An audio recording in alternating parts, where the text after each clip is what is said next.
Bizim bütün işlərimizin kökündə, bütün hər nə addım atır, onun kökündə bir şey dayanır. Bəndə olmaq və sılam. Biz Allaha bəndə ola bilsək, o zaman xoşbəxtik. Yoxsa biz xoşbəxtliyimizi kimsə üstünə boyuna atmayaq. Ki, mən niyə xoşbəxt ola bilmədim? Baxın, bir neçə şey var, əzizlər. Biz o məsələlərə görə başqalarını günahlandıra bilmərik. Biz o məsələlərə görə başqalarını günahlandıra bilmərik. Yəni, sən xoşbəxt deyilsənsə, başqasını günahlandırma. Heç kim səni xoşbəxt eləməyə borclu deyil.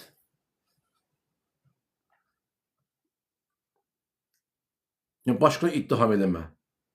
İnsan şadlığını və sevincini kənarda axtarmalı deyil. İnsan şad özündə axtarmalıdır. Yəni, kim səni xoşbəxt eləməyə, bəli, kim səni paltarla təmin edə bilər, kim səni libasla, geyimlə, evlə təmin edə bilər, övladla təmin edə bilər, bir sənə bir yoldaşlıq borcunu yerinə yetirə bilər, bir xanımlıq borcunu yerinə yetirə bilər. Nə qədər belə ailələr var. Nə qədər belə ailələr var. Heç vaxt yadımdan çıxmaz. Bir neçə il bundan öncə bir şəxs yaxınlaşdı ki, bilirsiniz mən nə üçün ayrılmışam? Dedim, bilmirəm, xeyr. Dedim, məndən maraqlanmır, hara gəlirsən, hara gəlirsən. Dedim, sizin istəyiniz bu deyildi bəyəm. Siz azada həyat istəyirdiniz da. Yox, nə olsun, baxmadan mənə qoy qadağa qoysun ki, filan yerə getmə. Mən hara gələm, yerə get, Allah. Deyirəm, bəlkə sənə inanır, sənə etibar edir, bəlkə sənə inanır bu adam, sənə icazə verir. Yəni, inananda da sən narahat olursan. Bilirsiniz, adamlar, biz istəyirik ki, əbədi xoşbəxt olaq. Mən tam səmimi deyirəm, əgər bir cümlə ilə ifadə eləmə şansım olsaydı, mən desəydilər ki, bir cümlə qiyamətdə ya bərzəx aləmdə, ya indiki dünyada bir qeybi bir xəbər gəlsəydi ki, sənə bir dənə şans verir, onu de, ölsə öləcəksən. Desəydilər ki, xoşbəxt insan kimi mən deyərdim ki, bəndəçiliyindən həzz alan insanlar xoşbəxtdir. İbadətlərindən həzz alan insanlar xoşbəxtdir. Qəflətdə olmayan insanlar xoşbəxtdirlər. Baxmayın ki, çətin yaşayırlar. Baxmayın ki, borcu var, krediti var, sıxıntılar, nə bilim, maddi çətinlikləri var. Yox, inan ki, xoşbəxt insan olardılar. Baxmayın ki, kirədə qalırlar. Baxmayın ki, çox çətin dolanırlar. Birini alırlar, beşini ala bilmirlər. Beşini alırlar, onu ala bilmirlər. Baxmayın ki, əziyyət çəkirlər, səhər tezdən sabaq ayağında, potik ayaq gedir, kənddə palçığın. İnan ki, ən xoşbəxt insan olardılar. Mən tam səmimi deyirəm. Mən belə qardaş bazılar görünə tam səmimi deyirəm, çox sevinirəm belə insanlar var. O işini həvəslə görən adamlar xoşbəxt insanlardılar. Adam bilir, onu o qayğı ilə qabağa gəlməyəcək. Adam bilir ki, o sevgi ona kimsə qaytara bilməyəcək. Adam başa düşüb bunu artıq, anlayıbdır. Ki, bəli, bunun sevdiyi qadın, sevdiyi kişi, bəy və doğmaları buna yetərincə qiymət verməyəcəklər. Bəzi zaman bilir ki, sən bu cürsən, gedib belə işləməlisən, qazanmalısan, sən borcundur falan, işi alıb gətirmək, yedirmək, içirmək. Yox, bu xoşbəxtlik deyil. Görürsün, nə qədər belə insanlar var. Hər şey var. Evi də var, eşiyi də var, maşını, pul da var, amma adamlar narahatdırlar. Adamlar narahatdırlar. Həmişə xoşbəxt ola bilməzsən, yadda saxla. Dünyanın çətinlikləri var, enişi var, yoxuşu var. Əleyhissalam nə deyir? Səhv eləmirəmsə, Nəhcül Bəlağədə olmalıdır bu hədis, bu hikmət. Bir də şeydə, mərhum Şeyx Sadıqın Əl-Xisal kitabında, səhv eləmirəmsə, iki yerdə mən, düzdür, kitabların özünü oxumamışam, yadıma gəlmir, amma araşdırma yansıma çıxmışdı ki, dünya 2 gündür. Bir gün sənin xeyri, bir gün əleyhibədir. Bir gün sənin xeyri, bir gün əleyhibədir. İstədiyin hər şeyə sahib ola bilməyəcəksə, mən istəyirəm dərsdə girişəyəm, sadəcə ilişib qaldı bu mövzuda, bilmədim bura haradan gəldim. Hər şeyi istədiyin kimi əldə edə bilməyəcəksən, yadda saxla. Hər şeyi idarə edə bilməzsən, xanıma sözün keçib, övlad söz keçə bilməyəcəksən.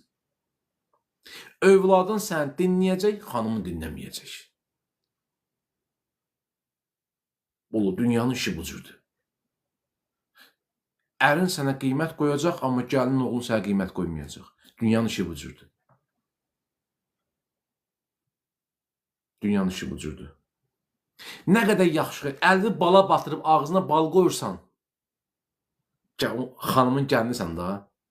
Adam yenə də o fitnəkar qızlarını tərifləyəcəkdi. Adam yenə orada burada məclisdə ədəbində Ərkanda payolla öz qızlarını tərifləyəcək. Bu dünyanın işi budur. Dünyanın işi budur. Sən bununla bacara bilməzsən, mümkün deyil.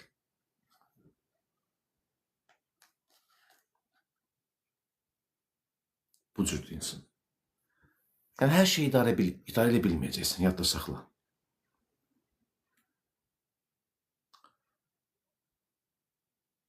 Çox istəyirsən hamı yaxşılıq eləyəsən, çox istəyirsən ki, bir fayda verəsən, düzdür? Canlı yayım açırsan, məsəl üçün, hədis danışırsan, düzdür? Bir bəhs eləyirsən, əhli xilafla bəhs eləyirsən, məsəl üçün. Niyə? Məqsədin nədir? Bir qaranlıq məqama bir işıq salmaq. Sən işıq da verirsən, yenə xeyri yox. Deyir, qaranlıqdır. Deyir, zülmət. Yəni nə? İnsanlara kömək eləyə və ya dəyişdirə bilməzsən, sənin gücün də, imkanların da məhduddur. Gücün də olsan belə, qarşıdakı insan qəflətdədir.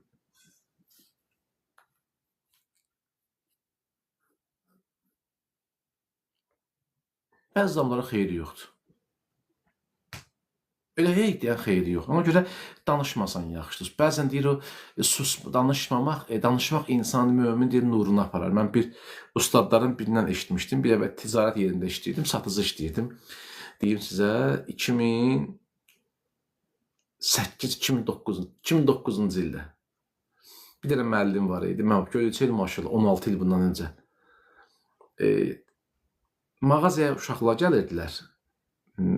O bizim mağaza yerləşdən yerdə bilirdilər ki, biz dindar gəlirlər, bir şey soruşurdular. Maraq oyanmışdı. Təsəvvür ki, qərib maraq oyanmışdı. Axşamlar gəldilər, bunlara maraqlı şey danışırdım.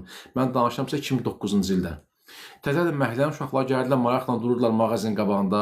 Onlara mən dindən danışırdım, söhbət edir. Hətta iş o yerə çatmışdı ki, o küçənin xanımlar da gəlirdilər, kişilər də gəlirdilər. Bir qəribə bir ab-hava yaranmışdı. Orada bir nəfəri var, çox inadkar bir xanım idi. Ceyhun müəllim var, Allah ömrünə bərəkət versin. Bilmirəm indi, yaşayırsa Allah ömrünə bərəkət versin. Əgər dünyasını dəyişibsə Allah qəni-qəni rəhmət eləsin. Xəbərim yox Ceyhun müəllimdən. Əlaqələr itmişdi. Xülasə dedi ki, Amil, ay oğul, cahillə söhbət möminin nuruna aparar. İnsan nuruna aparar. Həqiqətən bu cürdür. Başa düşmən insanlara başa salmağa çalışmayın. Enerjiniz tükənəcək. Gələcəksiniz, evə haldan düşəcəksiniz. Yağınız olmayacaq. Elə yoğun olacaqsınız. O bizdə bir söz var, üzr ifadəmi deyir, leş kimi düşmüşəm. Bəzi adamlarla söhbət bu cürdür. Adam yorur, başa düşür. Adam yorurlar.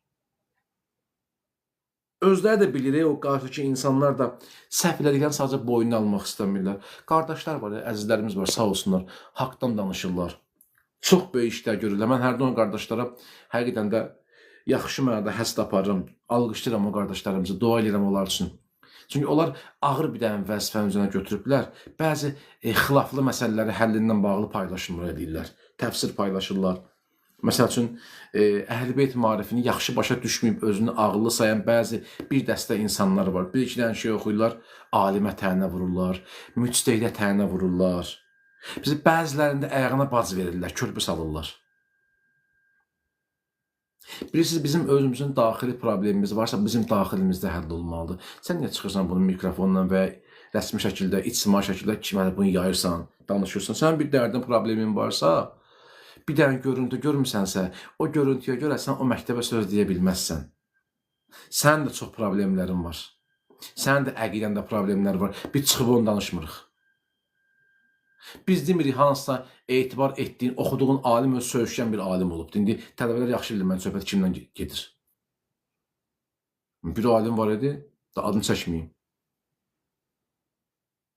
Ki, bu dövrümüzdə yaşamayıbdır. Ki, söyüşkən idi. Çox kobud insan olubdur. Niyə çıxıb bundan danışmırsan? Başqalarına söz demək çox asandır. Yadda saxlayın. Söz demək o zaman ləzzətli olar ki, adamın özünə desin. Ən cılız insanlardılar bunlar. Kiməsə baxıb nəyəsə qiymət vermək. Ən cılız insanlardılar. Bax, sən özün də bilirsən ki, o məktəb o cür deyil. Sən bir nəfər kimsə bir dənə iş görübdür, durub onun işinə baxıb qiymət vermirsən.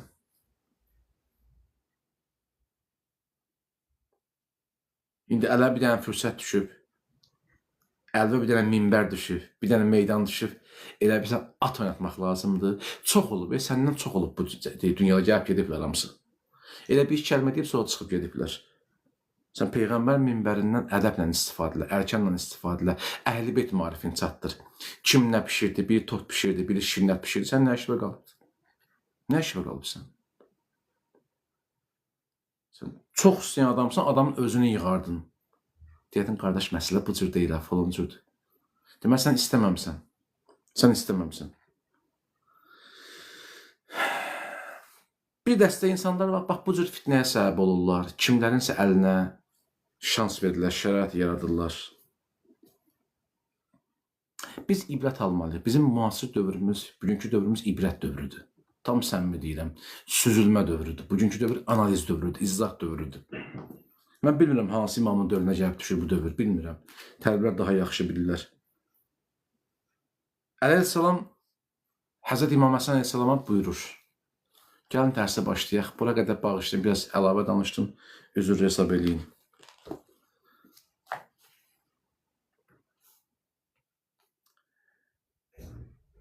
Bir dənə bəhs var. Buyurur ki, əleyhissalam qədimdəkilərin xəbərlərini qəlbinə ərz et. Baxın, vəsiyyədə olduğu kimi oxuyuram sizə. Bu vəsiyyət eyni zamanda Nəhc-i Bəlağədə də var. Qədimdəkilərin xəbərlərini qəlbinə ərz et. Onlardan qabaqçıların başına gələnləri ona xatırlat. Diyarlarını seyr et. Nişanələrindən ibrət götür. Gör nə ediblər. Hardan qalxıb haraya düşüblər. Nədən ayrılıb, nədən qəlb döndəriblər. Onda görərsən ki, öz dostlarını ayrılmış, tənhalığa çəkilmişlər. Sanki sən də tezliklə onlardan olacaqsan. Yerini islah və abad et. Ahirətini dünyaya satma. Necə də uyğun gəlir bu söz bugünkü zamanəmizdən, dövrümüzdən. Gəlin, əleyhissalamın bu vəsiyyətinin şərhindən bir 5-10 dəqiqə məşğul olaq. Çox vaxtınızı almayacağım inşallah. Düşünürəm ki, əzizlər də diqqətlə dinləyəcəklər.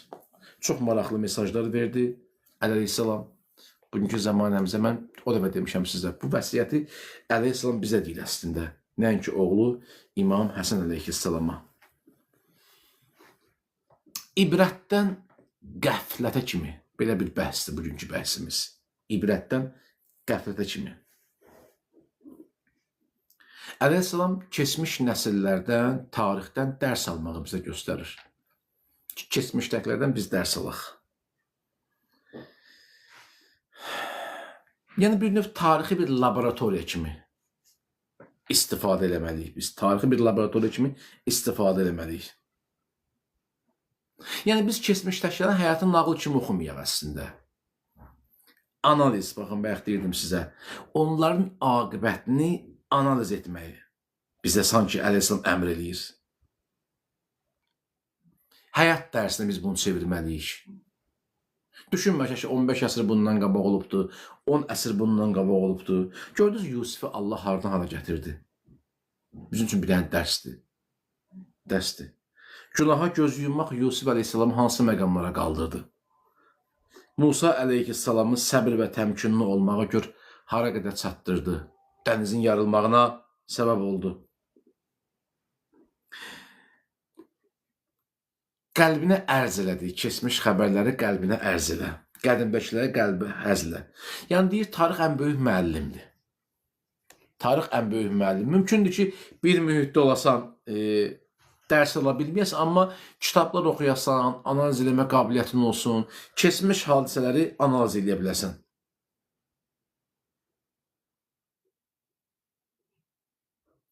İmam Niyan demək istəyir, sənə qədər nə qədər insanlar gəldi. Sevindilər, kədərləndilər, ucaldılar, ağladılar, yıxıldılar. Yəni sən o hadisələri qəlbivə ərz elən mənası budur ki, o dünyanın dəyişkənliyini anlayasan və imkan verməyəsən, təkəbbürlü sən qəlbivə hakim olsun. Ehtiras sənin qəlbə hakim olsun. Şəhvət sənin qəlbə hakim olsun. Qəzəb sənin qəlbinə hakim olsun.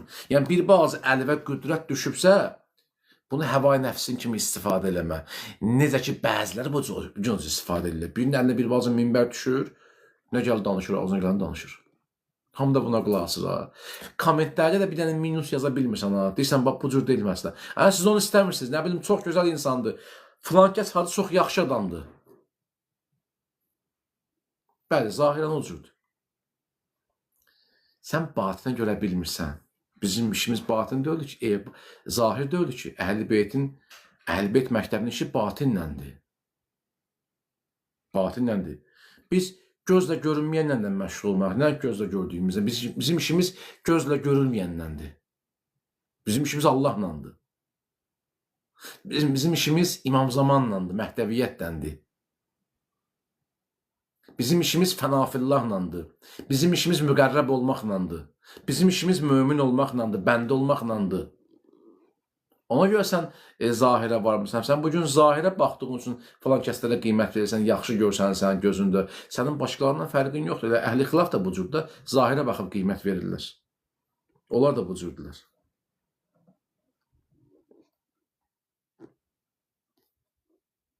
Çox çətin bir zamanəyə gəlib çıxmış qəzilər.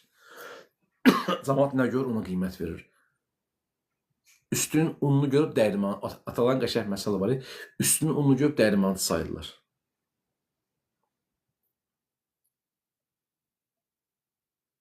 Diyarları seyr elə və onlardan deyir, həmin nişanələrdən ibrət götürməyə çalış. İbrət götür. Dünən hanı bu sarayın sahibləri? Hanı Ubeydillah İbn Ziyadın sarayı? Hanı? Hanı Muaviyyənin sarayı? Hanı Yezdin sarayı? Hanı? Hanı Həllac ibn Yusuf kimdilər? Allah lənət eləsin. Hanı onlar? Neynədilər? Nə kimi tarixdə qaldılar? Heç sən. Ahirətlərini bərbad elədilər. Dünyaya satdılar. Dünyaların üstün tutdular. Hərdən biz deyirik, zəvvarlar, Kərbəlaya gedəndə Allah sizə qismət eləsin. Çalışın, Kərbəlada ən çox dayanmalı olduğunuz, əgər 2-3 yeri varsa, biri də Ömər Səddən İmam Hüseyin söhbət məqamıdır. Bazarın içində bir dənə yer var. Həzrət Əli Əkbərin məqamına gedən yoldadır. Bu, orada dayanıb söhbət eləmək lazımdır. Dayanıb orada böyük dərslər var. Nəinki, bəzən düz biz beyni hərəməylə gedirik, sevinirik, sinə vurmaq, ağlamaq, təbəssüm, bunlar da lazımdır, söz yoxdur. Amma deyərdim ki, Kərbəlada bir neçə yerdə bizə dərs verilən yerlər var. Bir Telli Zeynəbiyyədir. Xanımın o məğrur çıxışı. Xeyməkahlar. Bir də bax, bu İmam Hüseyin Əsəlamdan Ömər ibn Sədin söhbət elədiyi yerdir ki, böyük dərslər verir bizə.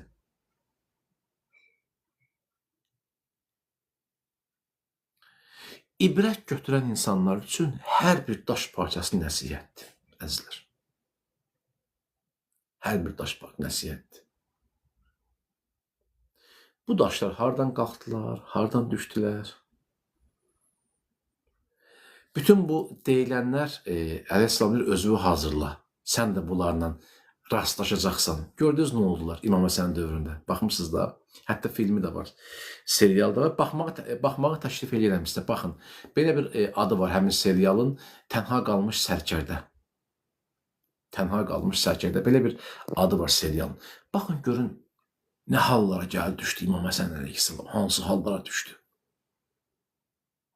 Siz təsəvvür edirsiniz, ən yaxın adamlar hamısını pullanadılar. Satıldılar hamısı.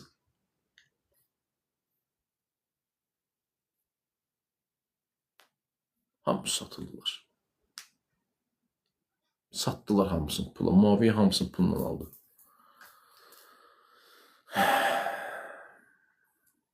Ahirətini dünyaya satma deyir. İmam Həsən əleyhissalam ahirətini bəyəm satmışdı. Yox, satmamışdı ki. Satmamışdı. Və niyə? Bəs nə üçün əleyhissalam? Bakırlar demiş, nöşün əleyhissalam İmam Həsənə bu sözlər deyirdi. Məsəl var, bu söz əslində ərəblərdə, bu məsəl ərəblərdə də var. Qızım, sənə deyirəm, gəlinim sən eşit. yerini islah və abad elə, axirətini dünyaya satma. Dərsin ən mühüm hissəsi də budur. İnsan keçmişə baxıb öz gələcəyini görür. Yəni nə?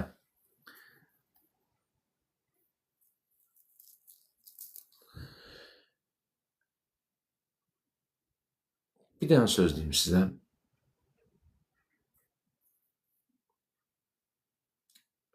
Cümlə necə qurum ki, sizin üçün aydın olsun. Gəlin cümləni belə quraq. Amma cümlə sizi qorxutmasın. Sadəcə demirəm həyəcanlanın. Amma hazır olun, tənha qalacaqsınız. Tənha qalacaq. Tənhalar ordusuna qoşulacaq.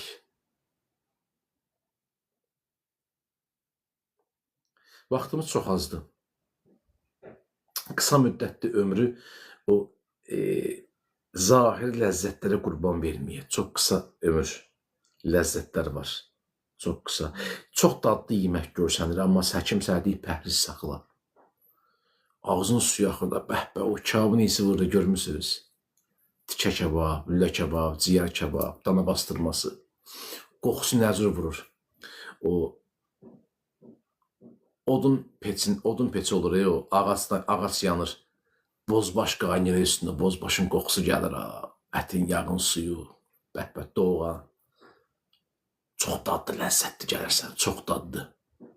Təsəvvürlə acmısan, ocağın üstündə pişir, bozbaş pişir, buğlama pişir. Ocağın üstündə bəhbə, samvar çayı dəmlənir. Amma həkim də sənə deyib, yemə da. O aldatmasın səni. Sənə xoş görsənir, sənə çox ləzzətli gəlir. Qulağıma yaxşı səslənir, gözümə xoş görsənir. Qoxusu burnuma xoş gəlir. Biraz da barmağı batırıb adamla bax görsən, dayananmır da, götür çörəyi belə batır ağzına qoyur, bəh. Aldatmasın səni. Aldatmasın. Bu yayın istisində sərin kompot adama ləzzət eləyir. Sən ürəyin sustamışsansa su iç.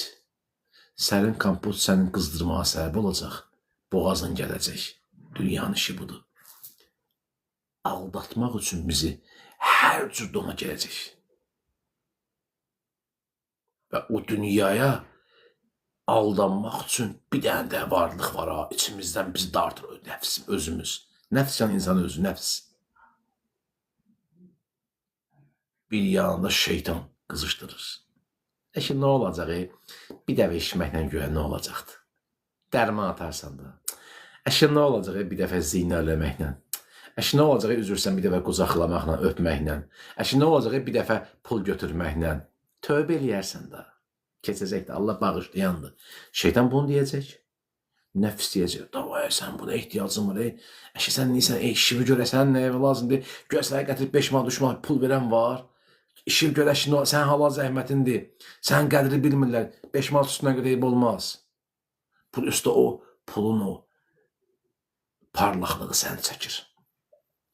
Və bu 3 cəhbənin qarşısında ağıl dayanır.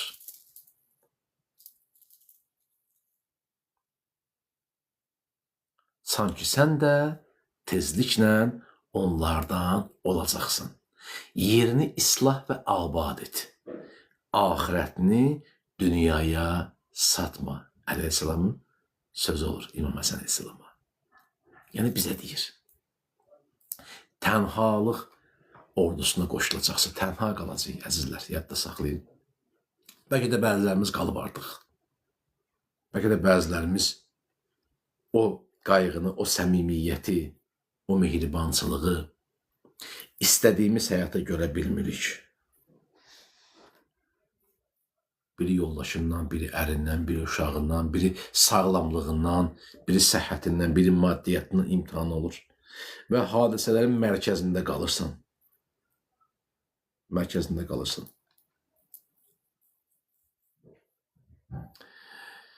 Baxın tarixə, son cümləni deyirəm. O hadisələr, keçmişdə baş verən hadisələr. Ona bir intellektual bir hobbi kimi baxmayaq. Bir intellektual bir hadisə kimi baxmayaq. Falan imam necə oldu, falan peyğəmbər necə oldu, falan hadisə ilk dəfə kimin oldu, falan. Bəli, tarixi bilmək yaxşıdır. Məsələn, İdris peyğəmbər ilk dərzi peyğəmbər, bunu bilmək yaxşı şeydir. Məsələn, Yunus peyğəmbər düşdü balığın qarnına, bunu bilmək maraqlı bir şeydir. Yəni bu tarixə intellektual baxışdan yox, ruhun təmizlənməsi üçün bir ayna kimi baxaq. O bir qədim nağıllarda vardı. Ayna ayna, söylə bana, bəndən güzəli varmı, konuşsana. O vaxt nağıllar, multfilmlər vardı. Yəni biz tarixə ayna kimi baxmalıyıq. O həqiqətləri görmək üçün. O həqiqətləri başa düşmək üçün. Nəinki intellektual bir şey kimi baxacaq. İntellektual bir şey kimi baxsaq, bəli, bugün dinimizi nağıl biləcəklər. İslamofobiya formalaşacaq. Peyğəmbər təhqir olunacaq, Quran-ı Kərim yandırılacaq. Niyə? Biz onlara skaska nağıl kimi baxdığımız üçün. İnsanlar da bu cür görüb götürəcəklər. Çünki cəmiyyət gördüyünü götürür. Belə. Belə.